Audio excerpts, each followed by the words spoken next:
Hi everybody and welcome back to Aamsuntitledpodcast. I'm Am. Hi, if you've never met me before, it's really nice to meet you. Welcome to my Percy Jackson dedicated podcast. In today's episode, we are going to be talking through chapters 22 to 28 in the Son of Neptune book. We are officially halfway through this book by the end of today's episode, which is crazy. I know it's taken me a long time. Life's just got really hectic lately, and I just haven't had a chance to sit down and record an episode because I just when I record an episode, I put a lot of effort into this and I have my notes up, I do lots of thinking when prep beforehand. So it's like I can't just do this half-heartedly. So I don't just do this like the second I have 30 minutes spare. If I'm gonna do it, it has to be full head and heart, ready to go. So I found myself a good chunk of time today so I can sit and record this episode and share pretty much everything with you about this part of the book.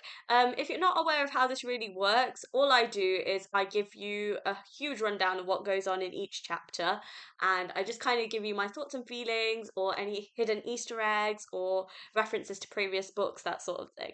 So, I'm going to stop waffling now and I'm actually going to talk about the book because let's be honest, if I don't start talking about it now, we're going to be sat here for an hour and it's just not gonna work. And I don't want these episodes to be way too long because let's be honest, if you manage to stick with me all the way till the end, I really appreciate that. Like, that's very sweet of you because I do know that I talk a lot.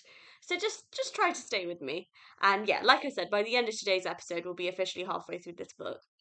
And maybe in the next, let's say in the next month, we'll be done with it and we can move on to the next. Right. Let's do this. So, chapter 22 is Frank's point of view, and it opens up with Iris telling Frank that she knows about his stick and that Juno saved him for a reason. Now, whatever that reason is, we'll find out soon enough, I suppose.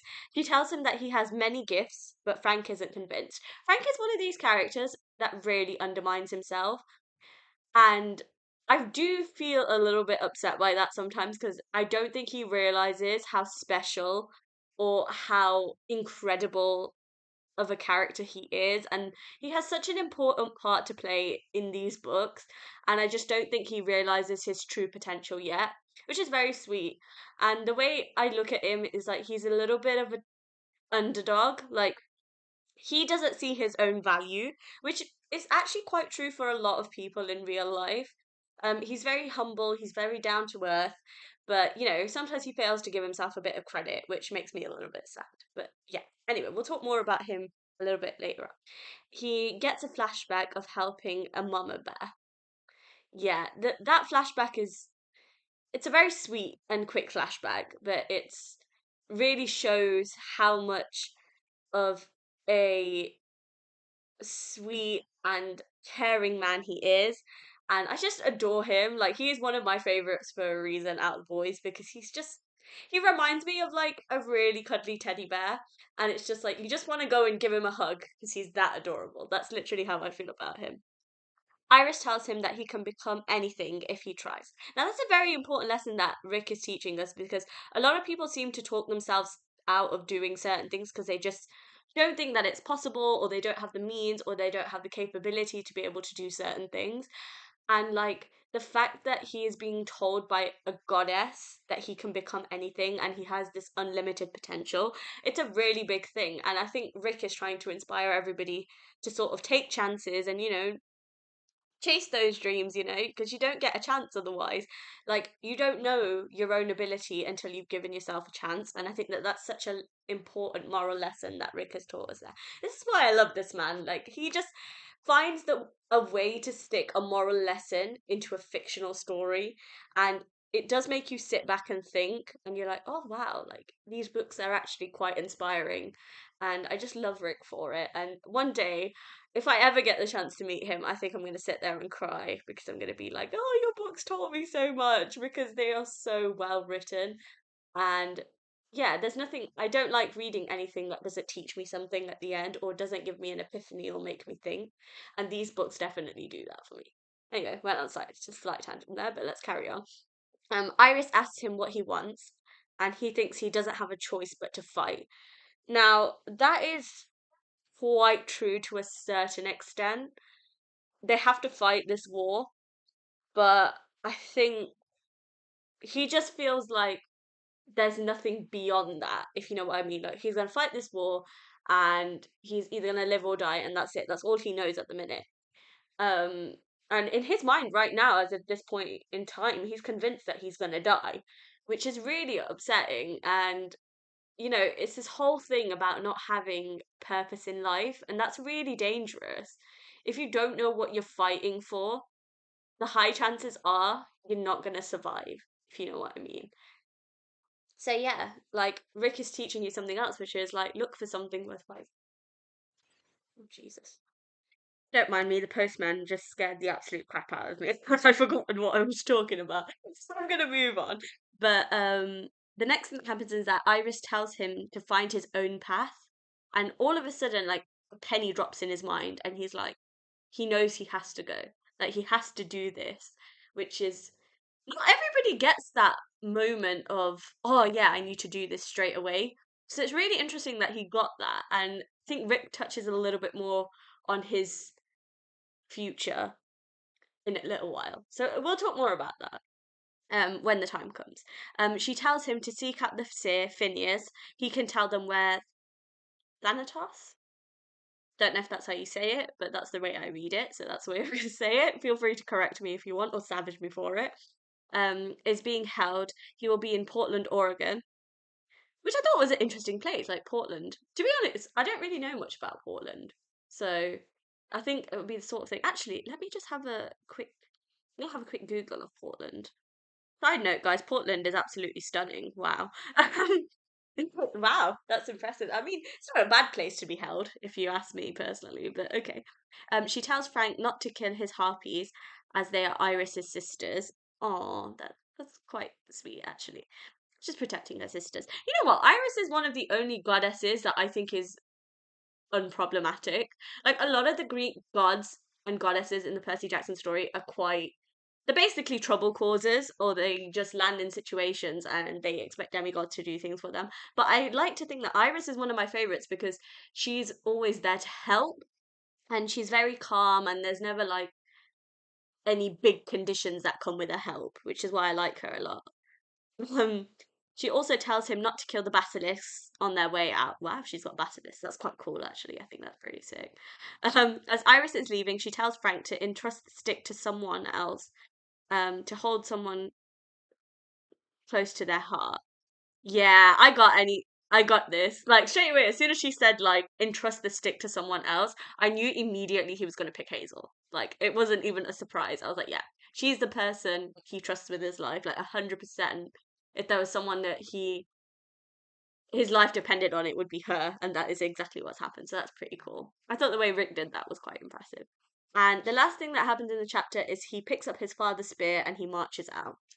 So a lot of character development for Frank just in that one chapter, which was pretty amazing, if I'm honest. I love that. Right, chapter 23, slightly shorter chapter, is Frank's point of view again, and it opens up with Frank missing his bow and him struggling to hold the spear because you can imagine that it's not a battle weapon that he's used before, so he's just trying to get his grips with it, which is quite cool. He could see the patches of flames in the grass, and he walked towards them, wishing that he had vials of Gorgon blood, wondering if it would cure basilisk poison. Now, those vials of Gorgon blood are very is not interesting. That's the wrong word. Is very important. So please do remember that. And he comes face to face with the basilisk, but it's come with friends, and he walked straight into an ambush. Yeah, that is not good. That is not good. Chapter 24, again, Frank's point of view, and he tells the basilisk to stay back. He remembered what Mars said, so if anybody doesn't remember, Mars is his dad. Mars is the Roman name, his Greek name is Ares. Said that about he remembers what Mars said about the spear's tip being a dragon tooth, so he dove into the ground and the tip came off, and let's say he wasn't impressed. I mean, what kind of stupid weapon is that? I mean, the one weapon that's going to save you from a basilisk with a dragon's tooth on it and the tooth falls off. I would be so unbelievably pissed off. Like, I'm not even joking. It would be one of those things where I'd be like, you could not be serious. Like, I'm in the worst situation right now. I need a way out, and my weapon is just broken. I would not be happy at all. Anyway, a human skeleton came out of the ground, frightening the basilisk and Frank. So that dragon tooth transferred into transformed. What, transferred? What on earth? That's the wrong word. Transformed into something actually useful. Frank tells it to kill the basilisk, and it does just that. Now, this is absolutely frightening. Now, what this kind of reminds me of was when Nico summoned the dead, and it was like terrifying.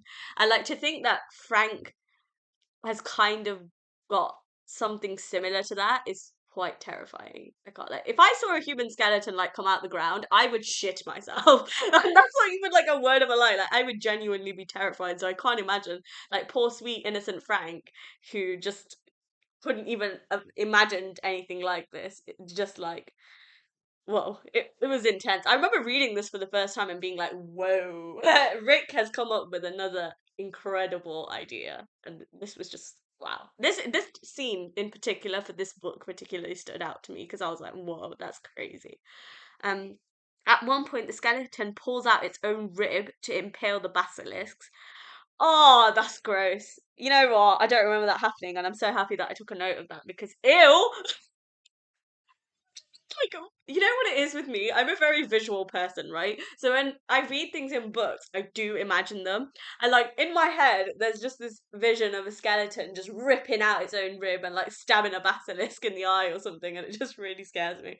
But yeah, that was gross, and I think it kind of showed me and reminded me how much more adult these books have become. Because obviously, like in the first five books, like yes, there was a bit of gore, but it was never like this. And like now, reading these Heroes of Olympus books, you can tell that they've matured with the audience. And yeah, that scene in particular really caught me off guard. And I remember, like, I could probably picture my facial expression the day that I read this for the first time.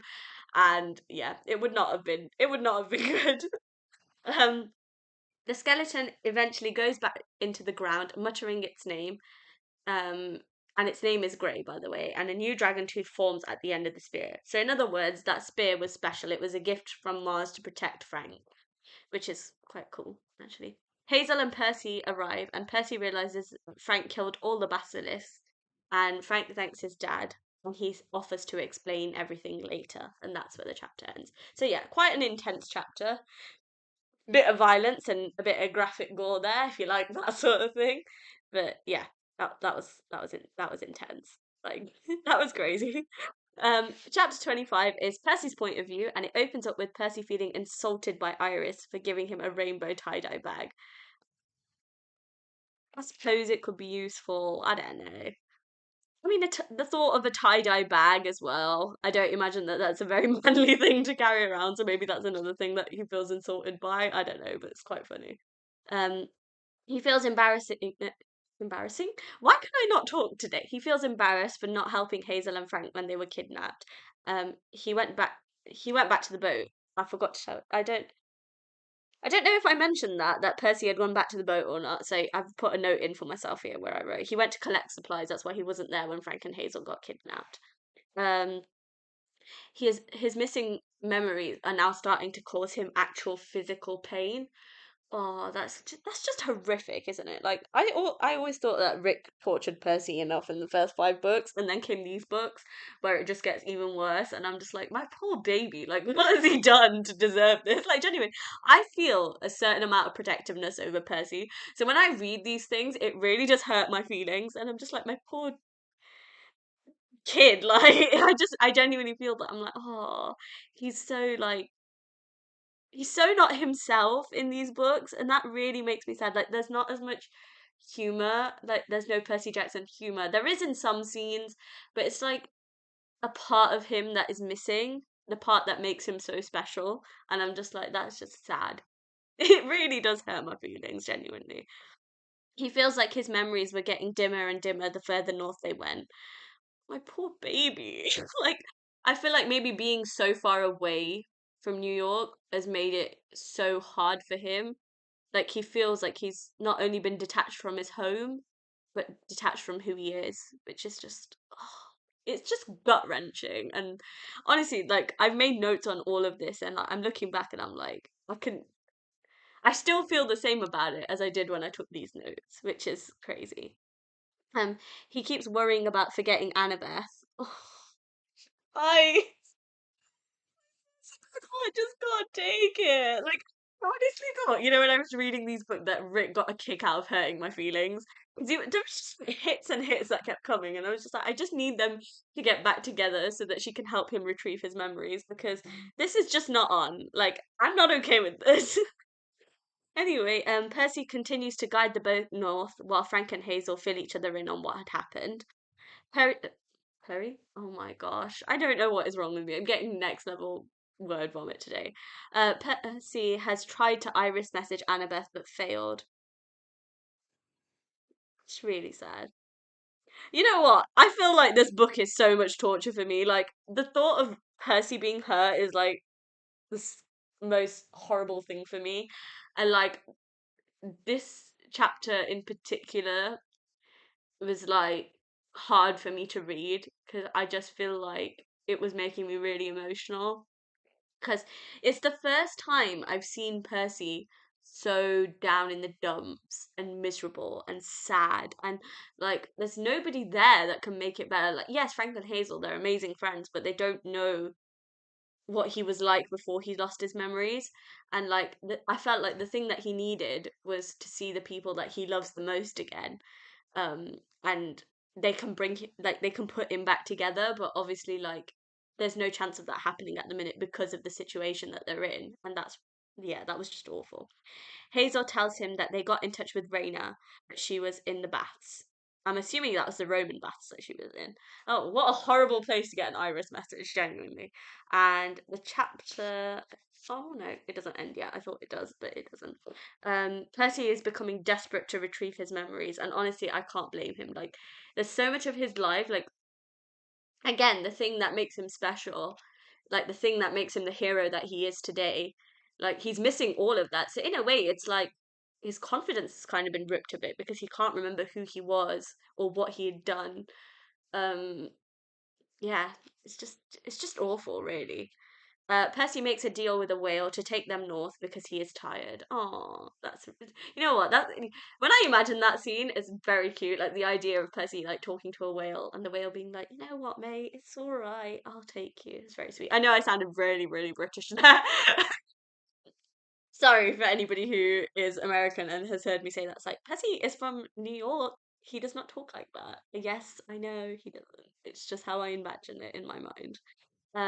While he's sleeping, he has dreams of Annabeth and two girls leaning beside a girl who dissolves into the stars. Oh, guys! Oh, I've just remembered what that is, and it wasn't a dream; it was a memory. And I don't know. Yeah, sorry. As I was saying, I just got interrupted because somebody just walked into the room, so that was stressing me out. Okay, so these are not actually dreams. These are flashbacks and visions from Percy's past. So for any of you that don't know what this book, this is from, it's from the Titan's Curse book. It's the scene where Zoe Nightshade dies in Titan's Curse. You know what? Rick is a flippin' genius. Like I remember reading that and instantly, like I went, "Oh my God, it's Zoe Nightshade when she died." It's crazy the way he weaves oh, these loose threads, and it's just he creates this incredible picture with them. It's honestly amazing. And then he sees a vision of demigods and cyclopses searching for him. It's Tyson. Oh, I have missed him. He is another really, really sweet character that I just adore. And he's out there looking for Percy. They're searching far and wide for him. And I think now he's starting to realize how special he actually is, and it's coming back a little bit. But I can imagine that that also makes him feel terrible because he's got no way to get to them, which is even more sad. The dream then shifts to a voice calling him north, telling him his friends were going to die, and he sees a bigger giant polyboat. Oh God! Just just when you're having a nice moment and there's that instant snap back to reality. That's what this was. And he wakes up and they are in Portland, and he tells Frank and Hazel about these dreams. Hazel thinks that Alcineus,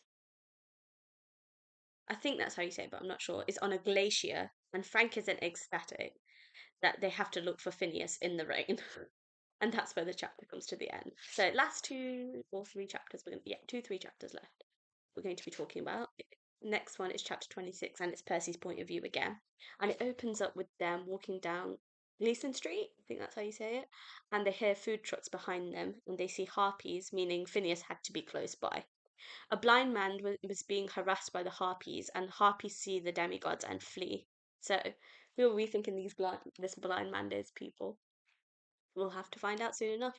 The blind man knows that they are demigods from their scent, and he introduces himself as Phineas. Brilliant. Phineas pokes Percy in the eyes and says that he is the son of Neptune too.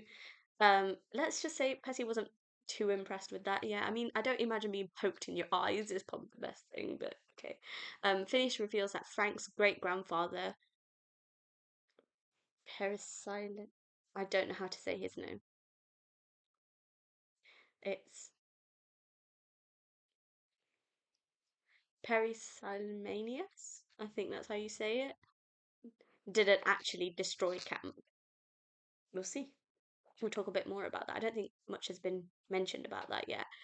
Phineas says that things have changed the same way Hazel should be dead, and Frank's life hangs in the balance of a stick. Way to go, Blabbermouth. I mean, Percy didn't know any of this, but he just barked it out. Oh, by the way, Hazel, you're from donkeys years ago. You should be dead. And by the way, Frank, you know that stick? That means that you're gonna die.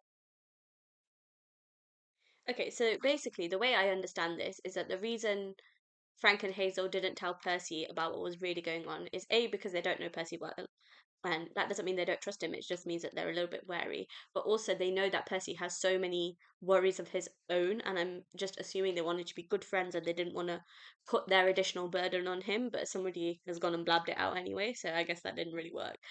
Um, anyway, he says his patron is Gaia. Oh, shit. Well, that's not good, is it? It's really not good. Um, Phineas tells Hazel that because of her, Alcinaeus is alive. Oh god. Oh no, that's not good. And Phineas also tells them that Phantos is being kept in Alcinaeus's lair. Hazel thinks that they should send him to the underworld, and I agree. I mean, he is a pain in the arse. Like, let's just get rid of him once and for all. Phineas wants a favor in exchange for the information, and he wants them to capture the fastest harpy.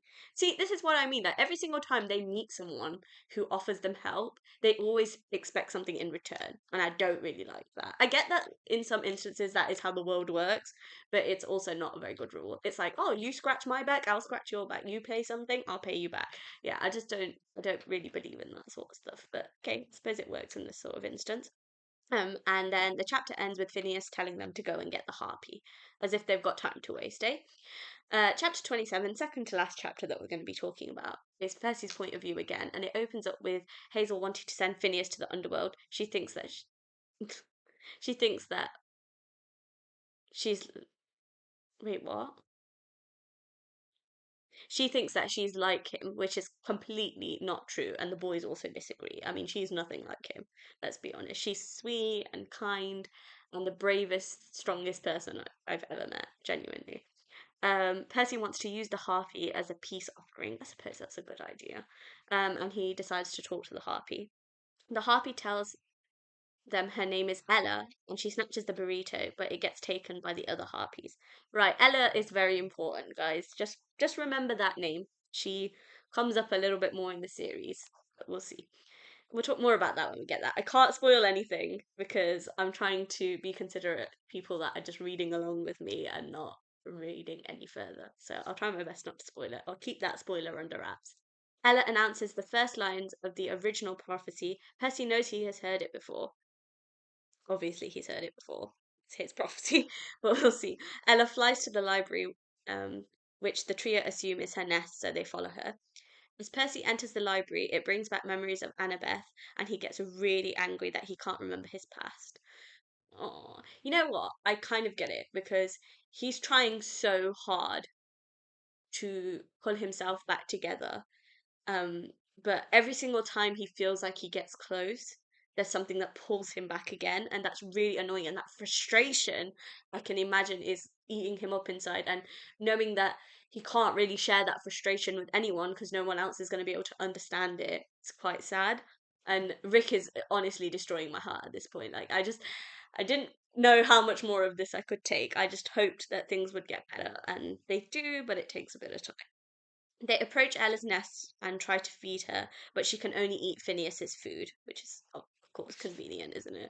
They realize that Ella has memorized all the books that she has read, so they would have to break her curse to save her, which is quite sad.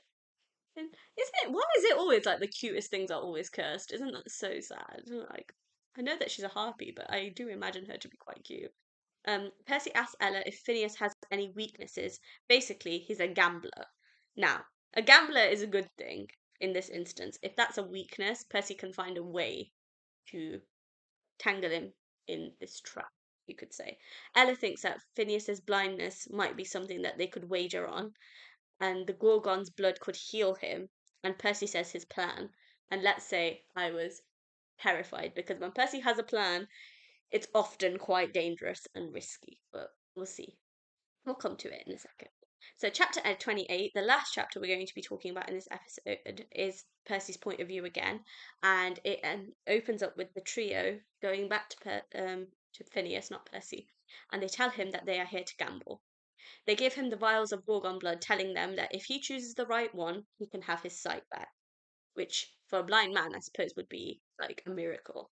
If Phineas wins, he will get his sight back. If he doesn't, Percy and them will get the directions to the lair, which is a fair deal, I think, to be honest. I feel like Percy's really picked things up over the years, which is amazing. He's really learned to use his mind in a situation and not just jump in head first. And I think a lot of that is due to Annabeth and the experiences that he's had. Phineas tells Percy his future is worse than drinking poison. Ouch. That's a really strong line, because if he's saying that it is easier for Percy to die than face his future, that is really scary.